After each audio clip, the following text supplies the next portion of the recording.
When you are approaching a level crossing in hundreds of tonnes of diesel locomotive, you just know if a car or pedestrian crosses your path, you won't be stopping.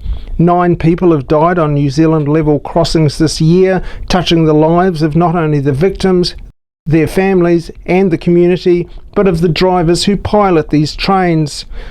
In Dunedin's KiwiRail depot, just 6 of 21 locomotive drivers have not been involved in a level crossing incident. KiwiRail is in the middle of Rail Safety Week, and locomotive engineer Brian McKay says he is regularly shocked by the behaviour he sees at level crossings. When we have someone who does drive in front of us, and in a lot of cases it's the near misses, it's the fact that we have just about got them that really gets the heart going, and you think, oh, you just can't believe the stupidity, or the fact that they just haven't seen us. And when you do collide with one, it takes 500 to 800 metres to stop. You've then got to go back, and in your mind you're thinking, what am I going to find? We're generally the first on the scene. Of the 21 guys that we've got in Dunedin, there's probably only 5 that haven't had a level crossing accident or incident.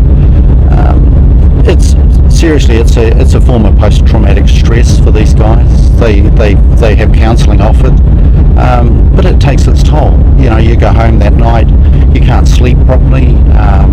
That incident is revolving over and over in your mind. We try to deal with that ourselves because we're big tough Kiwi blokes, but the reality is it has a serious impact. Okay, and finally, if you had a message for people, drivers, pedestrians, what would it be? If you see a railway line, expect a train.